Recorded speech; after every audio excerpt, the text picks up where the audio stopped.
Good morning Himachal. तो आज तारीख 20 मई वर्ष 2025 दिन मंगलवार। तो पेश हैं सुबह की प्रमुख खबरें। धर्मशाला शिमला मनाली में सीजन का सबसे अधिक पारा हुआ रिकॉर्ड। हिमाचल प्रदेश में ऑरेंज अलर्ट के बीच कई जिलों में पिछले कल तड़के तेज अंधड़ बारिश और ओलावृष्टि ने तबाही मचा दी। कांगड़ा, मंडी और कुल्लू में जानमाल को नुकसान हुआ है। पेड़ के नीचे दबने और बिजली गिरने से 2 लोगों समेत 95 भेड़ बकरियों की जान चली गई। तेज अंधड़ कई घरों की छतें उड़ा ले गई। पेड़ गिरने से वाहन और बिजली के तार क्षतिग्रस्त हुए हैं। मटर, सेब और अन्य फसलों को नुकसान हुआ है। दूसरी तरफ राजधानी शिमला सहित कई जिलों में सुबह के समय अंधड़ चला और दोपहर को चटक धूप ने पसीने छुड़वाए। प्रदेश के 18 स्थानों में अधिकतम तापमान 30 डिग्री से अधिक दर्ज हुआ। बिलासपुर और ऊना में तापमान 40 डिग्री के पास पहुंच गया। धर्मशाला, शिमला, मनाली सहित प्रदेश के कई क्षेत्रों में पिछले कल इस सीजन का सबसे अधिक पारा रिकॉर्ड हुआ। प्रदेश के मैदानी क्षेत्रों के साथ पहाड़ भी तपने लगे हैं। प्रदेश के मध्य और उच्च पर्वतीय 8 जिलों शिमला, सोलन, सिरमौर, मंडी, कुल्लू, चंबा, किन्नौर, लाहौल स्पीति में आज भी हल्की बारिश के आसार हैं। पेपर लीक होने की आशंका, पकड़े गए कई अभ्यर्थियों ने 1 घंटे तक OMR शीट में नहीं लगाया था एक भी टिक। नवोदय विद्यालय समिति के गैर शिक्षण पदों के लिए देश भर में आयोजित भर्ती परीक्षा का प्रश्न पत्र लीक होने की आशंका है। पुलिस जांच में ऐसे तथ्य सामने आ रहे हैं। पकड़े गए अभ्यर्थियों ने खुलासा किया कि उन्हें नकल गिरोह ने सिर्फ इलेक्ट्रॉनिक्स डिवाइस के जरिए प्रश्न पत्र के सीरीज नंबर बताने को कहा था। इसके बाद प्रश्नवार उत्तर बताए जाने थे। इससे पुलिस को शक है कि नकल गिरोह के पास पहले से ही प्रश्न पत्र की जानकारी थी। जांच में पता चला कि पकड़े गए ज्यादातर अभ्यर्थियों की OMR शीट परीक्षा का समय शुरू होने के आधे से 1 घंटे बाद तक खाली थी, एक भी टिक नहीं लगाया था। हाई कोर्ट ने कहा, लिपिकीय त्रुटि पर ही बदलेगी जन्म तिथि। हिमाचल प्रदेश हाई कोर्ट ने कहा है कि सेवा रिकॉर्ड में दर्ज जन्मतिथि को लिपिकीय त्रुटि के सिवाय नहीं बदला जा सकता। न्यायाधीश अजय मोहन गोयल की अदालत ने कहा कि जन्मतिथि सरकारी सेवा में प्रवेश के समय की गई आयु की घोषणा संबंधित सरकारी सेवक के विरुद्ध तब तक निर्णायक मानी जाएगी जब तक कि वो सरकारी सेवा में प्रवेश की तारीख से 2 वर्ष के भीतर दर्ज की गई अपनी आयु में सुधार के लिए आवेदन नहीं करता। सरकार सरकारी सेवक की दर्ज की गई आयु में सुधार करने का अधिकार सुरक्षित रखती है। कर्मचारियों को यह मौका दिया जाता है कि अगर उनकी जन्मतिथि नियुक्ति के दौरान गलत दर्ज की गई है तो नियुक्ति के 2 साल के भीतर जन्मतिथि में सुधार के लिए विभाग के पास आवेदन किया जाता है। लेकिन इस मामले में ऐसा नहीं है। अदालत ने याचिका को खारिज करते हुए यह फैसला दिया है। उद्योगों और व्यावसायिक प्रतिष्ठानों को बोरवेल का करवाना होगा पंजीकरण, नहीं तो होगी कार्रवाई।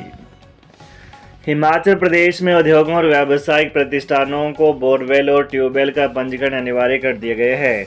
भूजल उपयोगकर्ताओं को 30 जून तक जल शक्ति विभाग के पोर्टल पर संबंधित डाटा अपलोड करना होगा। तय अवधि के बाद कोई आवेदन करता है तो उसे विभाग रद्द कर देगा। साथ ही उसे अवैध बोरवेल व ट्यूबवेल माना जाएगा और विभाग सख्त कार्रवाई करेगा। इसी के साथ यदि कोई पंजीकरण नहीं करवाता है तो उस पर कार्रवाई की गाज भी गिरेगी। कार्रवाई करते हुए विभाग ट्यूबवेल और बोरवेल को बंद कर देगा। विभाग ने पंजीकरण का अंतिम मौका उद्योग और व्यावसायिक प्रतिष्ठानों को दिया है। पंजीकरण के बाद विभाग की ओर से अवैध तौर पर चल रहे बोरवेल और ट्यूबवेल का आसानी से पता कर सकेगा। DLED का घटा रुझान, इस बार 15,500 पर सिमटा आवेदन का आंकड़ा, नहीं मिल रही नौकरी। 2 वर्षीय diploma in elementary education DLED को लेकर युवाओं का रुझान कम हो रहा है।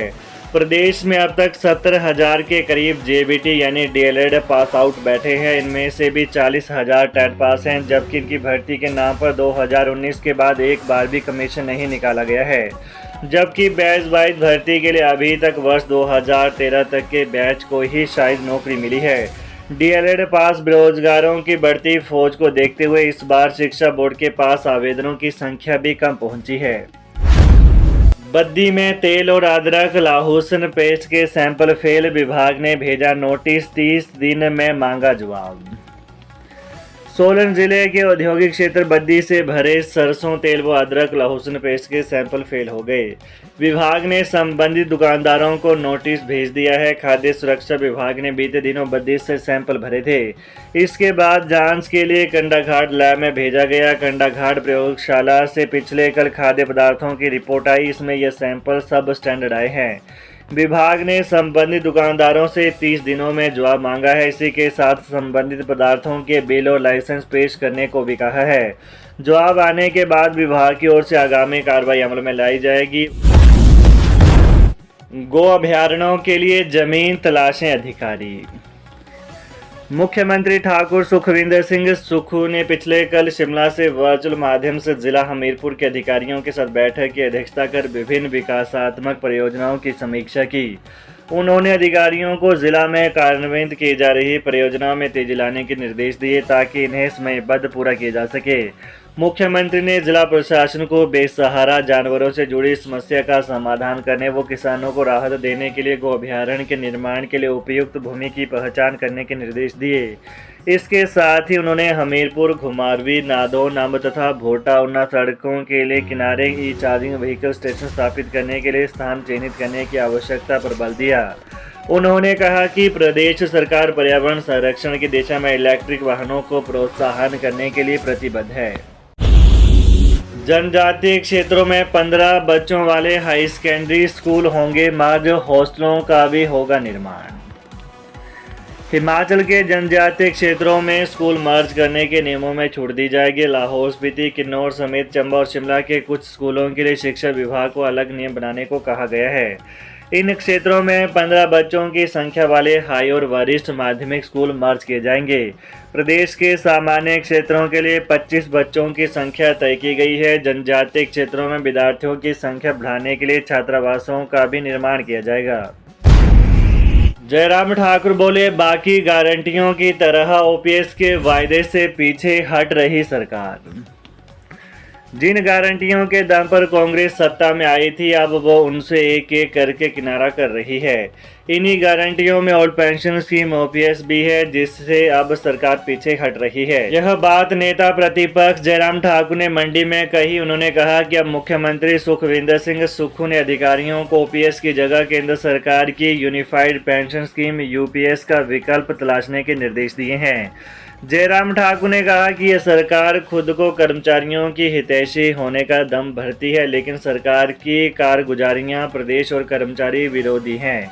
यह सरकार न तो लोगों को कोई सुविधा दे पा रही है और न ही कर्मचारियों और पेंशनर्स को समय पर वेतन और पेंशन दे रही है। नेता प्रतिपक्ष ने कहा कि जिन गारंटियों के दम पर कांग्रेस सत्ता में आई थी, उन सभी से मुंह मोड़ लेना जनादेश का अपमान है। आंगनवाड़ी प्री प्राइमरी में एनरोल बच्चों पर आयु सीमा की शर्त नहीं।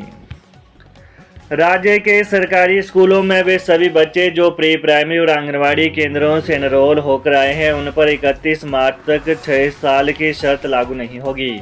यानी एडमिशन के दौरान उनकी आयु सीमा को कंसीडर नहीं किया जाएगा। प्रदेश सरकार ने 19 दिसंबर 2024 को इस बारे में स्पष्ट आदेश जारी किए थे, लेकिन उसके बाद भी जिलों में कन्फ्यूजन है। ऐसे में अब दोबारा स्कूलों को ये निर्देश जारी किए गए हैं। इसमें 2027 तक के बच्चों के लिए यही नियम लागू होंगे और उसके बाद 6 वर्ष की शर्त लागू होगी। इसमें कहा गया है कि बाल वाटिका 1 में 3+, एलकेजी बाल वाटिका 2 में 4+ और यूकेजी बाल वाटिका 3 में 5+ की आयु सीमा की शर्त लगाई गई है। तो ये रही सुबह की विशेष खबरें। ताज़ा खबरों को जानने के लिए चैनल को अभी सब्सक्राइब कर लें। धन्यवाद।